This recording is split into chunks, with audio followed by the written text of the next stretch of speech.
Good evening, Southwest Georgia. Hope you've been having a great Saturday. Thanks for joining us tonight on Fox 31 News Weekend.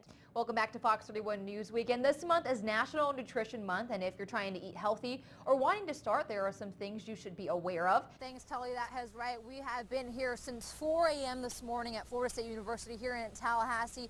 We do have an update this morning after talking to a couple of students. Classes and exams for today have been canceled. So if you are out and you do see someone trapped in a hot car, here's what you want to do. Look around and see if you can find a sharp object like the corner of a rock, or if you have a screwdriver, it works just as well. The next thing that you want to do is hit the corner of the windshield with as much force as you can.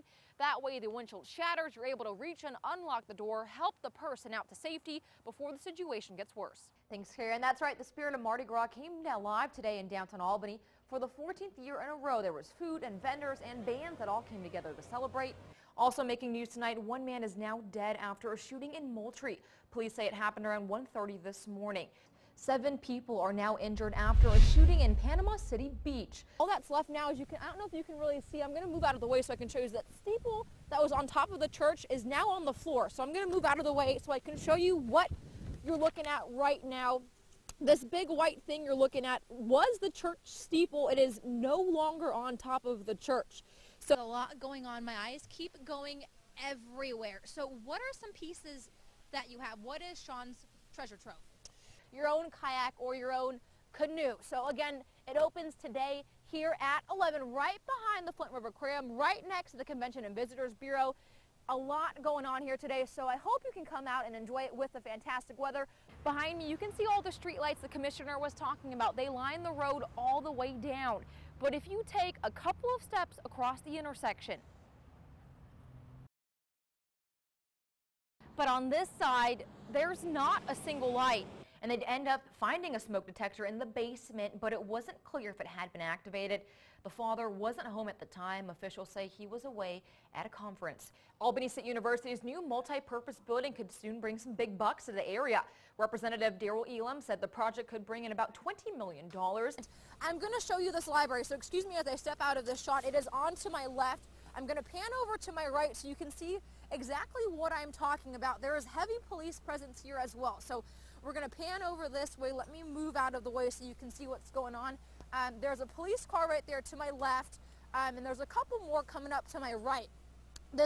You see these lighted windows over there to the top right-hand side of your screen. I'll pan in for you.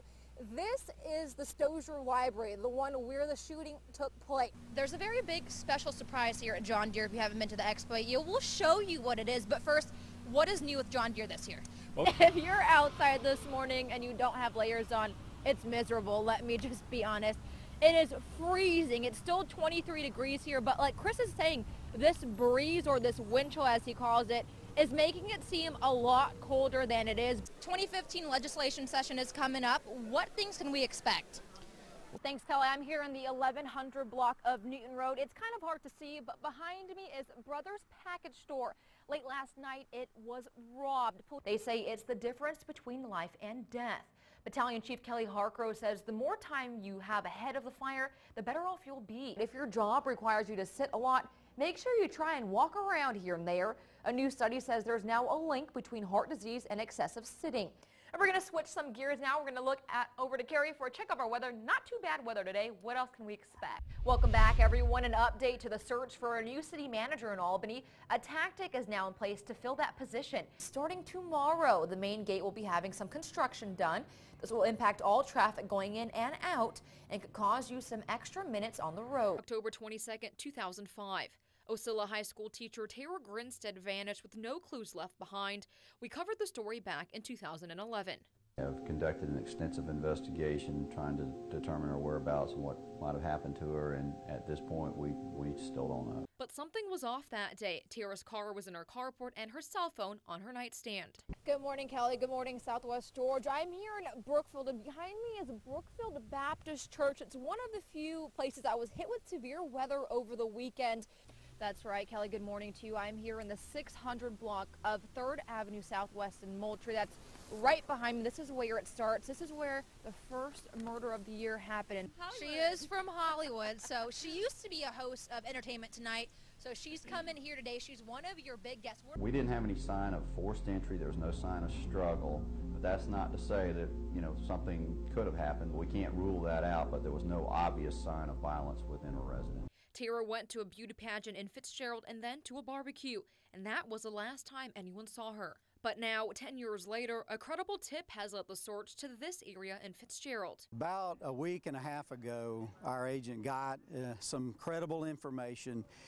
And when he took it, again, we get lead after lead after lead, so he had to start vetting out that information and trying to work with it to see how credible it was. After using a sonar device with a camera, items were found at the bottom of the pond. Ms. Jason Shadell took that, went back to a judge, and got a second search warrant so we could drain the pond because we needed to physically get in there and not have the water as a deterrent and an obstacle for us. So we drained that pond starting yesterday with the help of a local guy, and took us in through the night. We were told the items were related to Tara in some way. This lead is like any lead we get on any case. We follow it out, and if it pans out, sometimes it does, sometimes it doesn't, but we have to stay there to the end to make sure that it's either credible or it's not. Sasha Lenninger, Fox 31 News. Officials say after midnight Thursday, hundreds of students were inside FSU's main library studying for final exams when they heard a loud noise.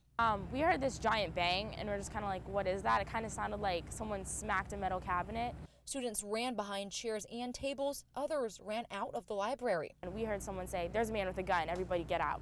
And after that, everyone just, at first there was just like a 2-second pause, and then everyone just sprinted out.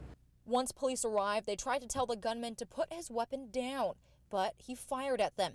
Officials then fired back, killing the suspect. At 12:40, students say they received an alert telling them there was a dangerous situation on campus and to stay away from their doors and windows. I thought it was a fire alarm just because it had happened in my dorm hall before. Then I started hearing things about there being a dangerous situation, that we were supposed to stay away from windows and doors and pretty much just hide out in our dorms and any other sheltered area until further notice. Officials say this is an isolated incident and students are trying to regroup. It really freaked me out at first because, I had just woken up and I had no idea what was going on at the time. And then when I finally found out, I was shaking. I didn't think I'd ever receive an alert like that. Students are still trying to put the pieces together. It's scary. It's scary to not feel safe in your own school, but I'm hoping because of this that we'll get more security, hopefully maybe police with arms, like at night, instead of just night staff. I'm just really hoping, so. It's one thing to hear about this happening on the news to other schools, but like to have it actually happen at your school is a totally different thing. In Tallahassee, Sasha Lenninger, Fox 31 News. It started off as an ordinary Monday for two boys at Lynn Lastinger Primary School in Tifton. Third grader BB and first grader Noah were attending an event in their school gymnasium when... Boys and girls, stay on your bottom, stay on your bottom. There's our special guest. Does anybody recognize him? It means a lot just to surprise my kids. Actually be able to come here and surprise them, that makes a difference to me. Staff Sergeant Barry Joyner hasn't seen his kids in almost a year. He's been deployed in Afghanistan and arrived back in southwest Georgia over the weekend. It's been a long time. And like I said, I'm real excited. I'm real excited to come see my boys and pick them up and actually hold them. That'll be nice.